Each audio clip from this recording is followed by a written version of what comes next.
Welcome to Preps Plus Extra, the Milwaukee Journal Sentinel's online high school sports show, where this week we're talking high school football playoffs again. How you doing? I'm Mark Stewart, prep editor of the Milwaukee Journal Sentinel. Joining me as always, the incomparable J.R. Radcliffe. I'm incomparable now. Yes, sports editor of Now Newspapers. How you doing? I'm good. I don't know if there's anybody to compare me to, so I guess I would be incomparable. Yes, that is very much the case. So as we head into level 4 of the football playoffs, we've got 5 area teams left: Lake Geneva Badger and Arrowhead in Division 1, Homestead and Whitefish Bay in Division 2, and of course Catholic Memorial in Division 3.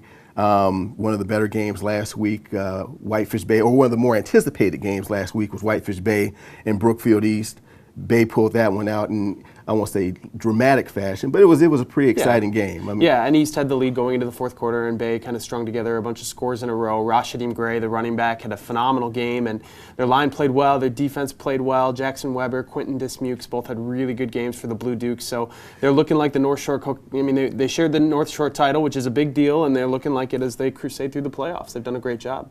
Yeah, the magical run continues for the Blue Dukes. Let's hear what Coach Jim Teachin and senior Jackson Weber had to say about moving on in the playoffs. We get ready in the North Shore Conference with Germantown, Cedarburg, Homestead, Port Washington. They're all good football teams, and that's prepared our team for what we're doing now. We'll do everything that we do with every other team. We'll come and watch our film, see how we can get better after this game, and then we'll move on to the next one and get ready to face whoever we play. I mean, everyone's good at this point in the playoffs, but we got to worry about them, but we also just got to worry about ourselves and worry about how we can keep improving. I mean, it's awesome. We made it to level 3 last year, and coming in this year, we just really wanted to build on it. So it's a great feeling just to be able to keep going, and hopefully we can win our last game. Well, Coach Teachin opened up, I won't say a can of worms, but it brought up an interesting point. He talked about the North Shore Conference. On this, for those of you who watch us, who have watched it this year, we've talked a little bit about the Greater Metro and some of the better leagues, what we thought were some of the better leagues over the course of the season. But as we head into the final couple weeks of the season, no Greater Metro teams, 2 North Shore teams, 2 Classic 8 teams, one from the Southern Lakes. Does what's happened in the playoffs change your opinion of what you thought of some of these leagues now? Yeah, not really. I guess it depends on how you look at, do you look at conference strength based on the top few teams? Because clearly the North Shore has proven that they have some of the best teams at the very top. And the North Shore, we've always kind of looked at it like a 4-team top-heavy league. You've got Bay and Homestead, and then you've got Cedarburg and Germantown. They're also very quality teams that make the playoffs year in, year out. And then the strength kind of levels out a little bit. Now, in the Greater Metro, I still argue that that's the best conference top to bottom. Brookfield East and Brookfield Central both lost to Bay, both lost to the same team. And yeah, Bay's better than both those teams. They proved it.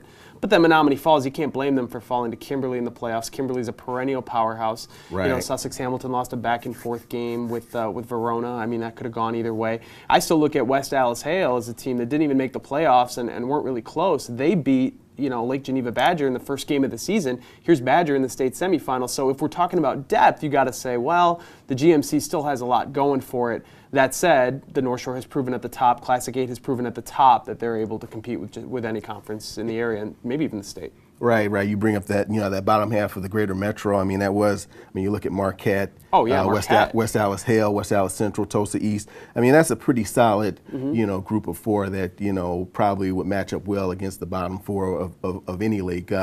Someone who has to kind of who's done the rankings for the paper in the area over the course of the season. I guess, like I said, you can't look at it 2 different ways. We had Brookfield East number 2. I think Bay was number 5 or 6. Right. Oops. So that happened. So obviously there was some, Bay should have probably been a little higher. Homestead, they probably proven they were probably a little higher than a 6 or a 7. I can't remember exactly where they finished. But again, when you look at that conference strength, you really got to go from top to bottom. And the Classic 8 really comes through looking good because it's not just Arrowhead and Catholic Memorial in the final 4 for their respective divisions, but Waukesha West knocked off a number 2 seed in Waterford in the first round. Muskego gave Badger everything they could handle. That was an absolute dogfight. Badger was lucky to get out of that on their way to the state semifinals, and Muskego, they were really a touchdown against Kettle Moraine away from not even making the playoffs. So the Classic 8 teams really looked strong. Mugwanago had a tough go against Madison West, but that's a conference that looks really good. Yeah, you touched on the Classic 8.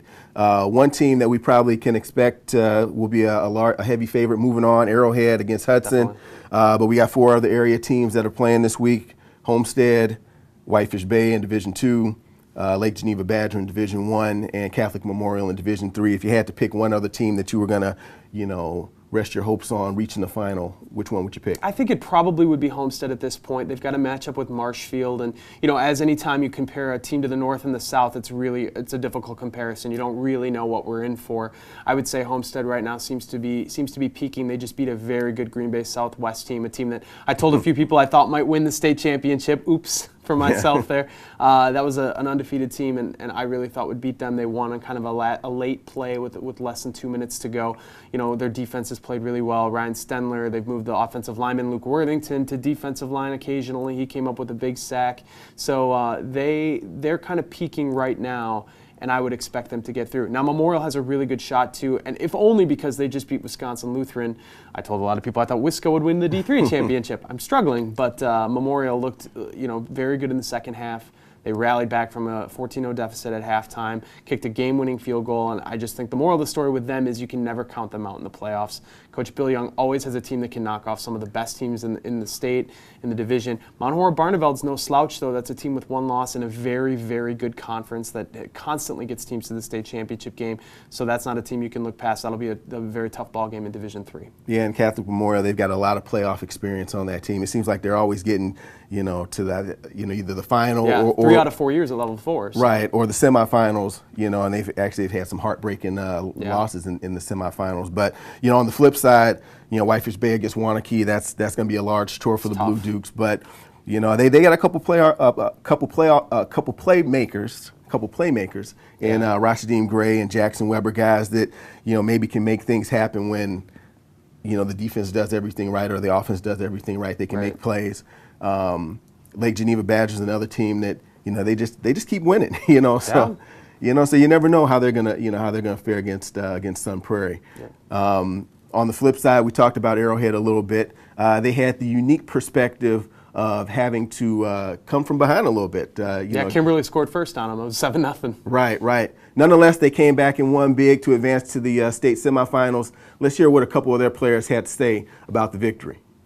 Like you said, we haven't trailed since the first game, and it was great. It was a great team win to come back from that. It showed how much passion we have for the game. We were really calm in the second half. At halftime, coach was saying just keep doing what we're doing, and they'll eventually break down, which they did. We don't panic in those situations. It's a low point. We're not really used to that, but we have all the confidence in the world, so we were able to bounce back. We'll give the Warhawks the final say on this edition of Preps Plus Extra.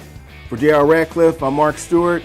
We'll see you next time. Oh, and for more Preps Plus action, you can catch me and Lance Allen every Sunday night on today's TMJ4. Take care.